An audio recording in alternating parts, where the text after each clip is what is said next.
გამარჯობა ყველას მოგესალმებით. ეს არის რიგით მეოთხე ტუტორიალი და დღეს ჩვენ გავივლით if else elif ლოგიკურ ოპერატორებს რა. დავიწყოთ. ჩვენ წინაზე გავიარეთ პირობითი ოპერატორები, მაგალითად დავწეროთ print.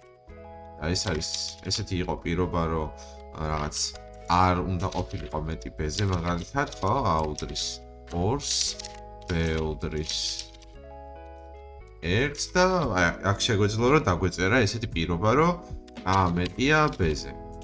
ხო? და თუ ეს იქნებოდა true, მე რა შეგვეძლო, ანუ ეს იყო ჩვენი რაღაც ფილტრი, უბრალოდ ამით ფილტრავდით და ვამოწმებდით, აიყო თუ არა მეტი ბ-ზე რა. აქ რო გავუშვებთ, მივიღებთ რომ მოდი ჯერ გავუშვებთ, მივიღებთ true-ს, იმიტომ რომ მართლაც მეტია ბ-ზე, ხო?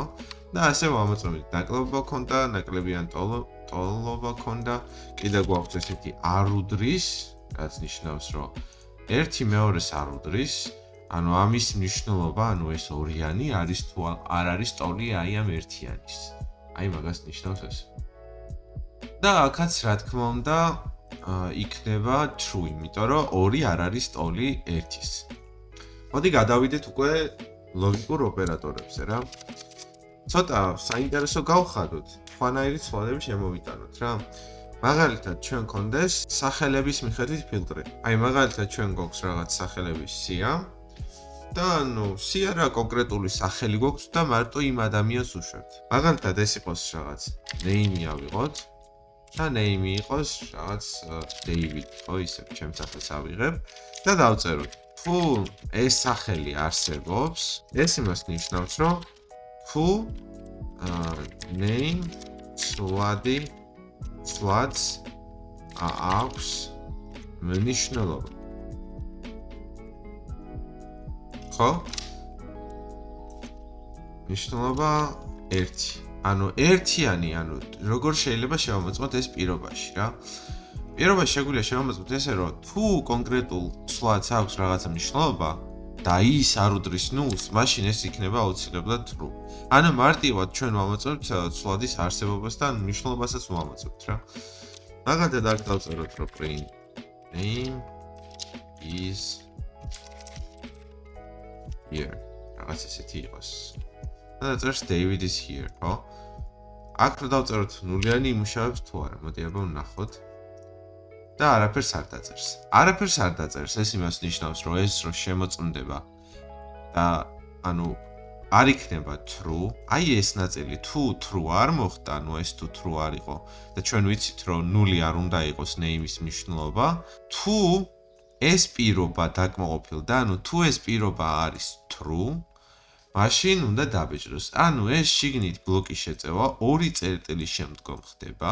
4 ცალი space-ი არის, აქ 1 2 3 4. ანუ ამის გასწორება შეგიძლიათ VS-ში, მაგრამ ძირითადად ესე არის, ანუ აქ რო დავაჭირო enter-ი, პირდაპირ ავტომატურად შიგნით დაიწერება კოდი.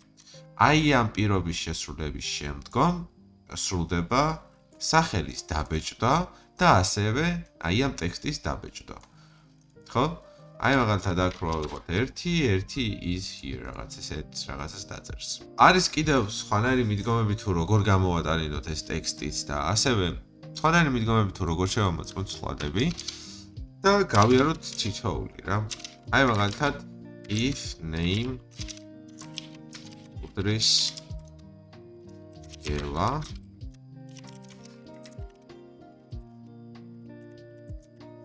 რაღაც ესეთი იყოს, რომ თუ სახელი იქნება გელა, მაშინ დაწეროს ეს. სხვა შემთხვევაში არ დაიწერება ეს. მარტო დაწერს აი ამ ზედა ნაწილს. მოდი აქაც გავუშვებთ. ნული შევწეროთ, რომ ეს ზევითა ნაწილი არ გამოიტანოს და აქ არაფერს არ დაწერს. იქამდე სანამ name სლადს არ შევცვლით, ხო? და მივანიჭებთ იმ მნიშვნელობას, რომელზეც მუშაობს ქვედა ნაწილი კოდი.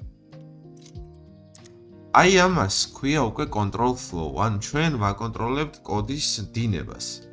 ანუ როცა ეს პირობა შესრულდება, დინება გადმოინაცვლებს შიგნით. აქ შეგვიძლია კიდევ რაღაცები დავწეროთ, რაღაც print-ი, რაღაც if-ი, რაღაც ახალი ცვლადი შევქმნათ აუდრის 1-ს. მიმდინარეობა მოდის თავიდან ესე სწორხაზოვნად და ამის შიგნით უკვე გადადიხარ მეორე დონეზე და ეს მეორე დონეზე ესე მოყვება. ესე მოყვება კოდი უკვე. იქამდე სანამ ეს ხაზი კოდები არ შესრულდება ბოლომდე. ჩემ შემთხვევაში მარტო 13 ხაზია და ანუ ამ ხაზის მერე ჩვეულებრივად ისე უბრუნდება პირველ დონეს და ესე მოყვება. ანუ დავიმახსოვროთ, პირველ დონეზე ვდგავართ და ეს არის უკვე მეორე დონე. ორი წერტილის შემდეგ დაწერე და როცა დავაჭერთ Enter-ს, უკვე გადავდივართ მეორე დონეზე. და რა თქმა უნდა, აქ დაიპრინტება hello gela where have you been? ხო? ანუ თითოეულ ადამიანზე რაღაც პერსონალიზირებული პასუხი გქონდეს, ხო? Name უდრის გეგა, ხო? ანუ თუ გელა იქნება, მაშინ და თუ name იქნება გელას ტოლი, ანუ აი ეს მნიშვნელობები დაემთხვევა, ეს პირობა მოგცემს true-ს. ეს იმ შემთხვევაში იმუშავებს, ანუ ქვედა ნაწილში იმ შემთხვევაში შემოვა, თუ ეს პირობა იქნება true. თუ false-ია, არაფერი არ შესრულდება და შემდეგ კოდზე გადავა. ჩვენ შემთხვევაში გელას უდრის, ამიტომ აქ შემოვა. ეხლა ისმის კითხვა, აი ეს ნაწილი შემოწმდება თუ არა? და კი, შემოწმდება. და ესეც შემოწმდება და გვეცოდინება, რომ ეს არ დაემთხვევა, გელა გეგას არ დაემთხვევა და ამიტომ გააგრძელებს და აღარ დაიბეჭდება ეს. თუმცა კოდი გაეშვება. ნახეთ, hello gela where have you been დაწერა, სად იყავიო? მოდი აქ გადავაკეთოთ და დავწეროთ გეგა. ხო? და დავწეროთ hello gega are you okay? შეგვიძლია ცოტა ჩახლართულად გავაკეთოთ და მინდა რაღაც მიგახვედროთ აი ამ ifებს შორის რა კავშირი და განსხვავება არსებობს. ჩვენ შეგვიძლია ესეთი რაღაც გავაკეთოთ. ავიღოთ გელა, ხო? ჩვენ როცა ამ კოდს გავუშვებთ, წამოვა პირველი, შემდგომ უკვე დავაბეჭდინოთ ესეთი რაღაც გავაკეთოთ, რომ name-ის მნიშვნელობა გელა რო არის, შევცვალოთ გეგათი და შემდგომ ხაზი აქ რო გადმოვა, დაინახავს რო არის გეგა და მერე დაწერს გეგაზე. ამ დროს გაეშვება ორივე კოდი. ამ ეტაპზე ჩვენ მოვახდინეთ ეს ნაწილი, ეს პირობა როცა შესრულდა და ამ კოდმა ბოლომდე იმუშავა, ჩვენ პირობის გეზი შევცვალეთ და შემოვიყვანეთ აქ. აი ამ კოდში რო შემოვიყვანოთ, იმიტომ გავაკეთეთ ეს, რადგან ეს არის და ანუ ეს არის პირველი შემოწმება, ეს არის მეორე შემოწმება. ეხლა არის ესეთი კონცეფცია Python-ში, რომ შეგვიძლია ეს ორივე გავაერთიანოთ და ერთ შემოწმებად დავწეროთ რა. აი მაგალითად, ჩვენ როდესაც მაგალითად გვეკითხებიან სახელს და გვარს, ხო? შეიძლება ვთხრათ სახელიც და გვარიც, ხო? აი ესე სათითაოდ ხო არ ვეუბნებით, მე მქვია გიორგი მაგალითად და მორჩა მე საუბარი და მე კიდევ ვეუბნები, რომ მე ვარ რაღაცა ეს გვარი. ან მეორე ვერსია არის, რომ ეუბნები პირდაპირ სახელსა და გვარს. პირველ ერთხელ გაიგებ, რომ სახელი გვარი აინტერესებს და პასუხობ სახელს და გვარს. ჯერ ერთი და მერე მეორე არა. ამ შემთხვევაში ხდება ჯერ ერთი და მერე მეორე. ეხლა ისმის კითხვა თუ როგორ გავაკეთო ისე, რომ აი მაგალითად, როგორც წეგან მაგალითში ვისაუბრე, როგორ იყოს ესე, რომ პირდაპირ უთხრა სახელი და გვარი. name უდრის გელა, ხო? ესე დავწეროთ name უდრის. ზუსტად იგივე არის, უბრალოდ განსხვავება ამასა და ამას შორის ის არის, რომ თუ დაინახავს გელას, აი აქ სულ რო გავუწეროთ name უდრის გეგას, აი ამ ნაწილში აღარ შემოვა კოდი. იმიტომ აღარ შემოვა, რომ elif-ი არის else if. ანუ if არის პირველი შემთხვევა და ეს არის სხვა დანარჩენი შემთხვევები, რომელსაც ჩვენ წერთ რა შემთხვევაში, ანუ რა პირობების მიხედვით უნდა შესრულდეს ეს კოდის ნაწილი, ხო? ამიტომ ესეთი ტიპის ბლოკი არის. ეს ხო ორი ცალი, ანუ ჯერ ეს შემოწმდებოდა და მერე ეს ეშვებოდა. აქ ესე მიყვება პრიორიტიზაციით, მიყვება მთლიანი არის ერთი ბლოკი. და როგორ მიყვება პრიორიტიზაციით? თუ ეს პირველივე შესრულდება, შემდეგზე აღარ გაეშვება ეს ნაწილი, აღარ გაეშვება. აი ამას დაწერს, აი ამ ნაწილს გამოიტანს. დანარჩენ ნაწილს არ შეეხება საერთოდ. წინაზე ვისაუბრებ ფილტრების შესახებ. ჰქონდა ზედაზღვარი, ქვედაზღვარი. ამ შემთხვევაში A იყოს ქვედაზღვარი და იყოს რიცხვი 1, ხო? B იყოს ზედაზღვარი და იყოს 10 და n იყოს რაღაც რიცხვი. თუ n მეტია 1-ზე, and n ნაკლებია b-ზე, ხო, აქ a უნდა დავწერა ბოდიში.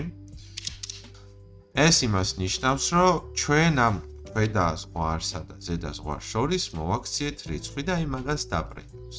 Chosen number is in range, ხო? და აქ შეგვიძლია მივთითოთ a-ს და b-ს. ეხლა ლამაზად როგორ გამოვატანინო a და b, ანუ აქ ყოველ ჯერზე ხო არ შევცვლი 10, ხო? აი მაგალითად 10 გახდა 100, ხო? ესე ხო არ გადავალ კოდში და შევცვლი მნიშვნელობას, ხო? უნდა გქონდეს დინამიურად გაწერილი კოდი, ისე რომ მე ცვლად არ ვცვლი, ცვლად ისახელს არ ვცვლი, მარტო მნიშვნელობას ვცვლი, როცა დამჭირდება ამის გამოყენება. ამიტომ გამოვიყენებ ფორმატირებას. ფორმატირება ძალიან მარტივია და გვეხმარება იმაში, რომ ეს ცვლადის მნიშვნელობები გამოვიყენოთ სტრინგებში, f სტრინგებსაც ეძახიან, ანუ დაფორმატებული სტრინგები. ესე f-ს დავუწერთ, შემდეგ უკვე სემიკოლონები და აი აქედან ესე შეგვიძლია, რომ დავწეროთ, რომ from a to b, ხო? a-დან b-მდე. ანუ ეს ცვლადები, აი ამ ნაწილში ჩაჯდება ერთიანი, აქ წავა 10-იანი. იმიტომ რომ აქ b არის და აქ არის. ჩვეულებრივად აქ შეგვიძლია კოდის დავწერთ, აი მივუმატოთ 1 და ასე შემდეგ. აი ეს დაიბეჭდება. ხო, 1-დან 10-მდე არისო ეს რიცხვიო. n მეტია b-ზე, ეს არის შეტრიალებული ვერსია. როცა ზღვარს დება, ამიტომ შეგვიძლია დავწეროთ ესეთი რაღაცა, რომ chosen number is out of range. კიდევ გვაქვს ისეთი შემთხვევები, როდესაც აი მაგალითად n არ არის რიცხვი და გვაქვს არასწორი მონაცემი, ხო? აი შეგვიძლია ესეთი რაღაც გავაკეთოთ. else. ანუ ეს პირობა არ დაკმაყოფილდა, ხო? გადავიდა შემდეგ პირობაზე. ეს პირობაც არ დაკმაყოფილდა და მოვა აქ. რატო არ დაკმაყოფილდა? იმიტომ რომ ეს რიცხვი იყო მაგალითად ხარვეზული რიცხვი იყო და მოვიდა ესეთი სტრინგით 11. ეს არ არის ინტეჯერი, ეს არის ტექსტი და ჩვენ რიცხვსა და ტექსტს ერთმანეთს ვერ შევადარებთ. შეიძლება ამან ერორის კი გამოიწვიოს, მოდი აქ ესე დავწეროთ. pass ნიშნავს, რომ ცარიელი ბლოკი ივსება. აი ნახე errors დაწერს, რომ int-სა და string შორის შედარება შეუძლებელია. else-ის შემთხვევაში რა შეიძლება იყოს?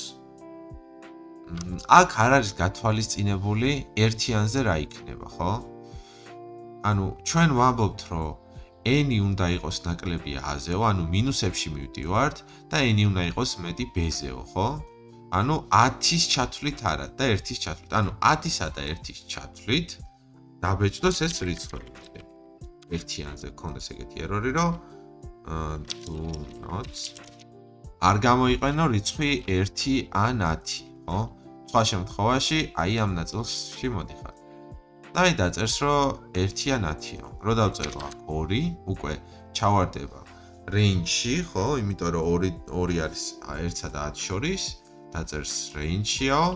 რო დავწერო მაგალითად 0, ეს უკვე out of range-ი, ანუ გაცდენილია ზღვარს და ეს კიდე უშუალოდ პირდაპირ ზღვარზე დგას და ეგეთი შეცდომაც, ეგეთი ხარვეზი შეგვიძლია ეს ხარვეზადაც ჩავთვალოთ და else-ში გამოვატანოთ. else-ი რას ნიშნავს? თუ წინა პირობებმა არ იმუშავა, მაშინ ამ პირობაზე გადადის და უბრალოდ ეს კოდი ეშვება. n უდრის მაგალითად 1-ს, ხო? if n უდრის 0-ს, ხო? ეს კოდი აი ეს ნაწილი მუშაობდეს მხოლოდ იმ შემთხვევაში, როცა n უდრის 0-ს. აქ 0-ის და 1-ის მაგივრად შეგვიძლია გამოიყენოთ true და false. და ეს ეგრე აღარ დაგვჭირდება და დავწეროთ ესეთი რაღაცა. აი ესე wrong inputs დაწერდა და თუ ერთიანს მივთითებდით, დაგვიწერდა 0-ს. აი ესეთი ფილტრი შეგვიძლია კიდევ გავაკეთოთ. დავწერდით, რომ wrong input, იმიტომ რომ n არ არის false, რეალურად არის true და დავწეროთ რაღაც false და თუ დაემთხოვა და აქაც რა თქმა უნდა დაიბეჭდება 0. იგივე შემთხვევაში იქნება 0-ზეც აბსოლუტურად იგივეს მივიღებთ. 0 იქნება და აქაც 0 რო ჩავწეროთ, ზუსტად იგივე იქნება. ანალოგიურად 1-ზე.